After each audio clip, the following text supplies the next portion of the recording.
थप्पड़ धारे गला काट के रंगुइया मागे, किलकारी मारे दाई वो दाना मन भागे, गरजे महामाई वो दाना मन भागे। किलकारी मारे दाई वो दाना मन भागे, गरजे महामाई वो दाना मन भागे।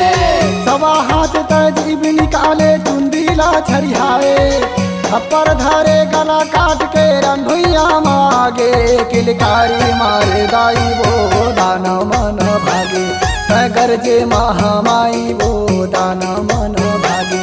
किलकारी मारे दाई वो दाना मन भागे, गरजे महामाई वो दाना मन भागे।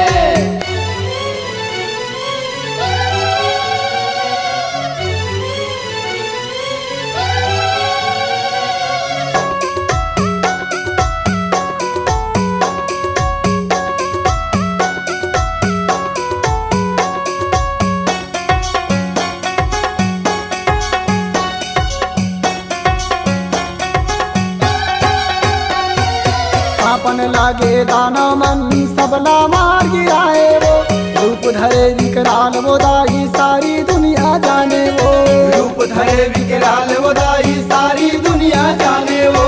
डर समागे देवता मन में शंकर ला दोहराए वो, आके सोगे भोले बाबा तोला शांत कराए वो, आके सोगे भोले बाबा तोला शांत कराए वो। देखे दाई शंकर लाते घोर अंधेरा भागे, किलकारी मारे दाई वो दाना मन भागे, गरजे महामाई वो दाना मन भागे। किलकारी मारे दाई वो दाना मन भागे, गरजे महामाई वो दाना मन भागे।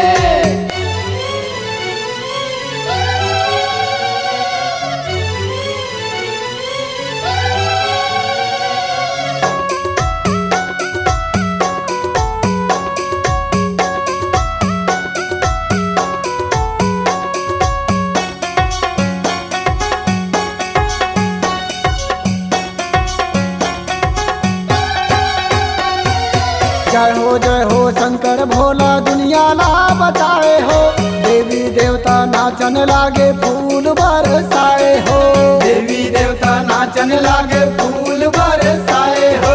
महिमा तोरा पार हावे दाई महामाई वो, 9 दिन तोर सेवा करही दर्शन तोर पाही वो, 9 दिन तोर सेवा करही दर्शन तोर पाही वो। जोहन तोर शरण में हावे भाग मोरो जागे, किलकारी मारे दाई वो दाना मन भागे, गरजे महामाई वो दाना मन भागे। किलकारी मारे दाई वो दाना मन भागे, गरजे महामाई वो दाना मन भागे। किलकारी मारे दाई वो दाना मन भागे, गरजे महामाई वो दाना मन भागे। किलकारी मारे दाई वो दाना मन भागे, गरजे महा